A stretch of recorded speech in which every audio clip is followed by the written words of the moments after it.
Para hindi lang siya square root. Ay, nag-umpisa po yun nung siguro mga So sa radicals, 'di ba?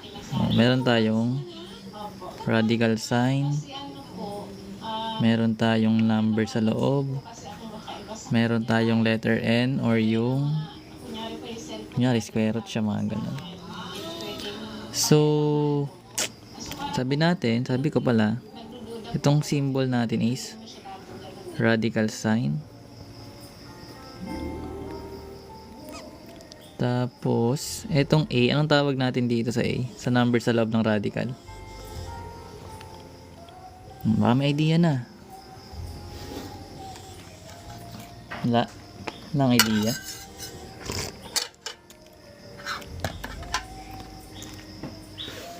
So, ito yung number sa loob ng radical sign. Tinatawag nating radicand. Tapos itong letter N, o yung kung square root man siya, cube root, tawag naman dyan ay index. So, ayan yung mga parts ng radicals, no? Index, radicand, tapos radical sign. Ngayon, let's say, mag-simplify tayo ng radicals. Alam na natin yung mga square root, di ba? Pag mga perfect square, or madali lang siya i-square root. So, for example, simplify tayo. So, simplify tayo ng pinaka-basic muna. Mga 5 lang. So, square root of 4. Ang sagot natin, napakadali na nito, no? Mga ganito lang, eh. Square root of 16. Tatlo lang. Papiyaw lang naman, eh. Tapos 121. So, ang square root of 4, alam na natin to. Is 2, diba? Kasi perfect square yan. Ibig sabihin, kung gusto mo siya i-simplify ng method or ng process, pwede mo ito isulat ng 2 squared. So ngayon yung index kasi natin dito is 2 lang. Pag wala ka nakikita dyang number, sabihin to yan. Or square root nga. So ngayon dahil square root to, ginawa mo tong 2 squared, so pwede ito makancel na square root.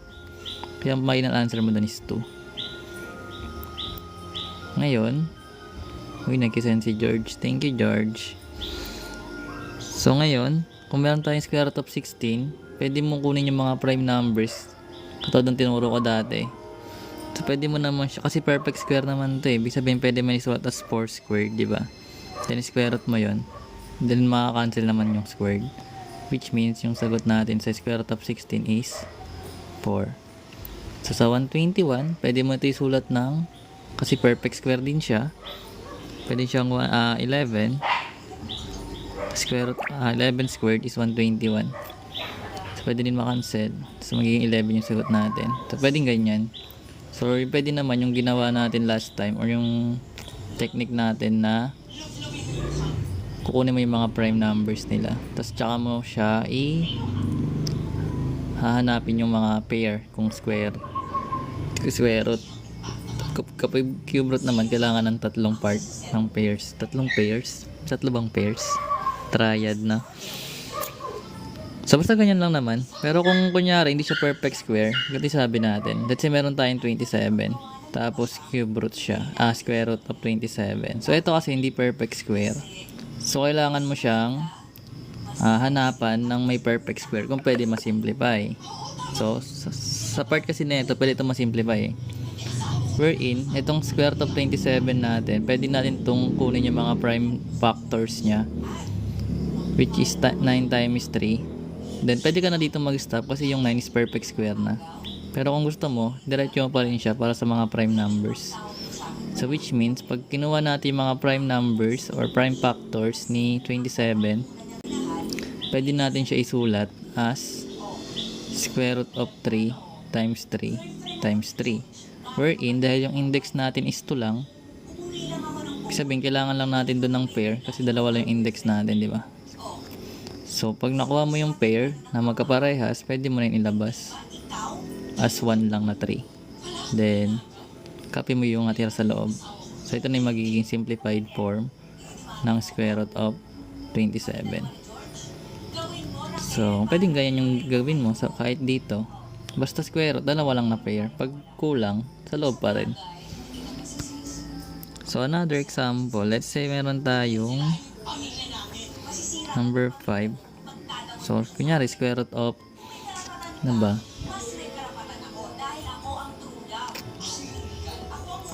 78. O, sabi ni 9J. 78 daw. So, ganun din. Kunin mo yung mga prime numbers or prime factors ni 78 para hindi ka mahirapan. Wherein, dahil nagtatapos sa 2 yung, sa 8 yung last number natin, ibig sabihin pwede man i-divide sa 2. Then, kapag naman dinivide natin si 78 by 2, magkakaroon tayo ng ilan? Diba 39? 39 ba? So, ngayon, dahil si 39, pwede pa siya ma-prime factors. Dapat po ba malaki yung number 3 na nilabas? Malaki yung number 3. Kasi, malaki yun. Kasi square root lang naman yung number natin dito. Kahit hindi mo na ilagay yung square root dyan. Kasi understood na yun na square root yun. Dami sinsaid ni George siya. So, 3 and 13 na. Ngayon, dahil prime number na to, prime na rin to, tapos prime na George. Anyway, thank you George na. So ngayon, dahil wala naman dyang pair, ibig sabihin, ang final answer natin is still square root of 78. Kasi wala naman siyang pair na ilalabas kay. So ito na yung simplified form niya.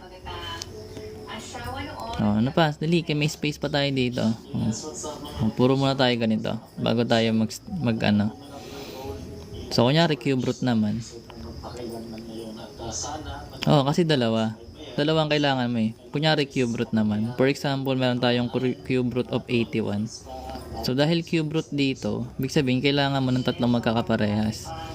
So, pag ginawa natin yung prime factors na ito, pag kinuha natin yung prime numbers na ito, or prime factors niya, si 81, pwede siyang 9 times 9, diba? Pero si 9, di pa prime number. So, pwede pa natin to i-simplify or kunin yung factors, which is 3 times 3. Then, itong 9 ulit is 3 times 3. Therefore, to si 3, tsaka si 3, tsaka si 3, tsaka si 3, ay mga prime numbers na. Wherein, pwede na natin isulat si cube root of 81, which is 3 times 3 times 3 times 3. Ngayon, dahil cube root nga yung index natin or 3 yung index, kailangan natin doon ng tatlong magkakapareha na ilalabas mo as one number nila. So, pag nilabas mo yun, magkakaroon ka ng cube root 3 cube root of 3. Hindi mawawala yung cube root kasi yung sinulat mo Jeyo, square root yan. So let's say meron tayong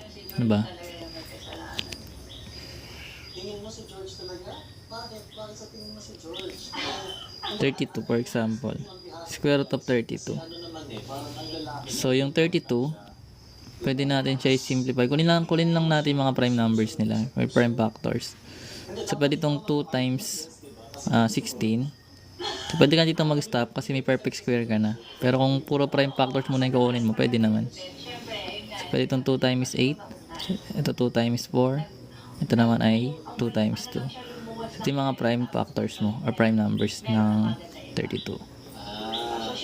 So, wherein meron tayong 5 na 2. So, pwede natin isulat si square root of 32 as square root of 2 times 2 times 2 times 2 times 2. Pero sabi ko nga, dito pa lang pwede ka na mag-stop kasi nakakuha ka na ng perfect square.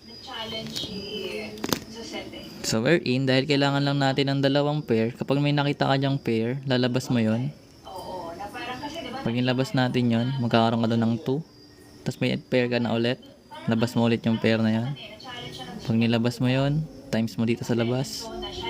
Then may matitira pang isang 2 at nasa loob yun ng radical sign. So may radical sign ka pa doon. Ngayon, ang 2 times 2 is 4.